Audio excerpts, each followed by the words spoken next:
Halo, ketemu lagi. Kali ini kita akan membahas mengenai manajemen likuiditas perbankan.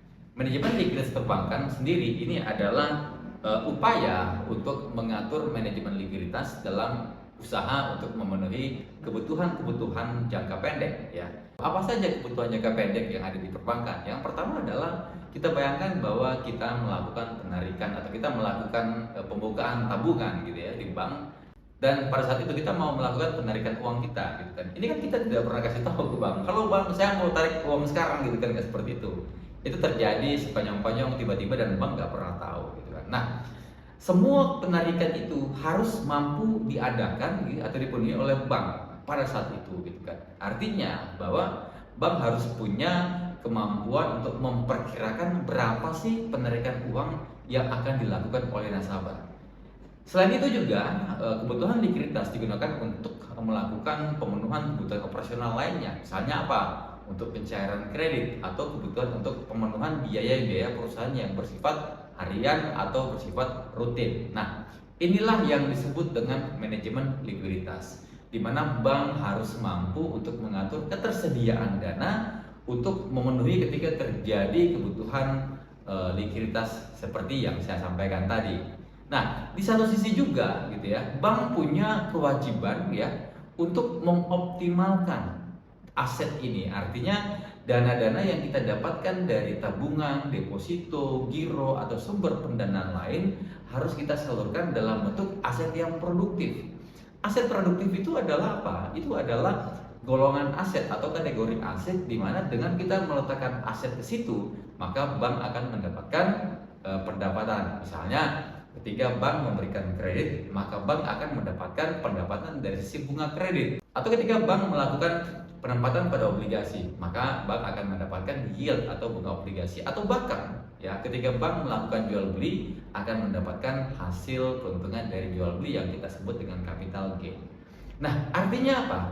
Bank harus bisa untuk menyeimbangkan ya. Artinya aset ini satu sisi harus dicadangkan untuk pemenuhan likuiditas ya, tapi di sisi lain aset ini juga harus diusahakan agar bisa memberikan pendapatan yang efektif atau kita sebut dengan aset produktif. Nah, meletakkan ini kan ini menjadi satu hal yang ya sifatnya seni, atau kita bilang ini adalah the art of asset management gitu kan. Bagaimana kita menempatkan satu sisi kita memperbaiki atau kita menguatkan kemampuan likuiditas kita, tapi di satu sisi juga kita harus memperkuat atau kita memperbaiki posisi aset produktif kita sehingga kita efektif dalam memperoleh keuntungan. Nah, ada satu rasio yang sering kita dengar ya, namanya adalah LDR atau loan to deposit ratio. Apa ini loan to deposit ratio? Adalah berapa jumlah aset yang dialokasikan ke dalam loan atau pembiayaan dibandingkan dengan berapa jumlah deposit atau DPK yang ada, seperti itu kan, atau jumlah aktiva yang ada.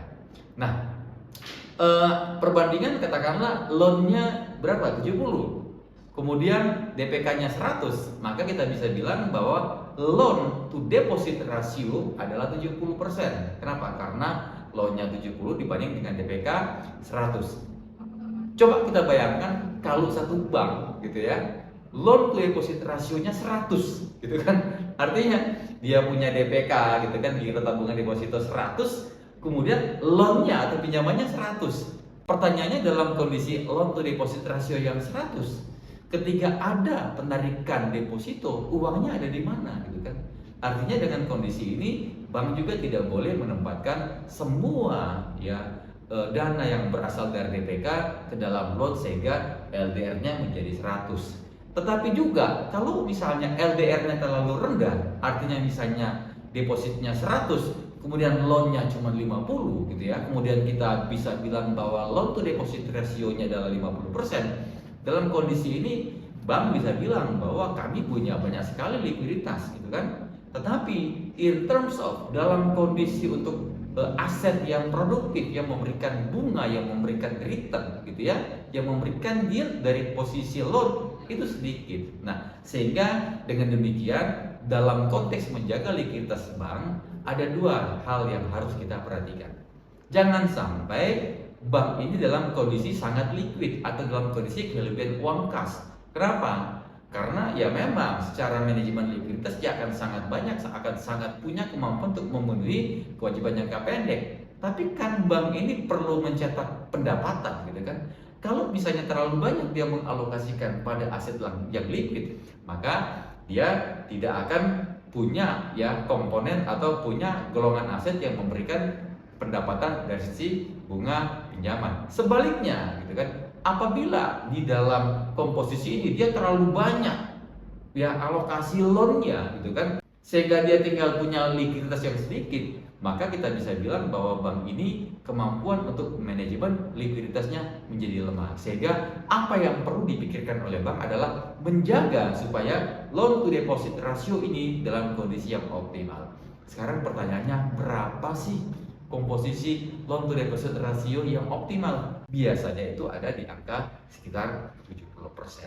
Kadang-kadang bank mempertahankan di level 68% sampai dengan 72%. Artinya dalam kondisi ini bisa dibilang bahwa bank bisa mengalokasikan asetnya dalam bentuk loan atau pinjaman atau pembiayaan dan bisa mendapatkan pendapatan yang efektif. Sementara dari sisi untuk pemenuhan likuiditas, bank dianggap cukup kuat. Oke, sekian dulu pembelajaran kita terkait dengan manajemen likuiditas. Sampai ketemu di topik-topik berikutnya. Terima kasih.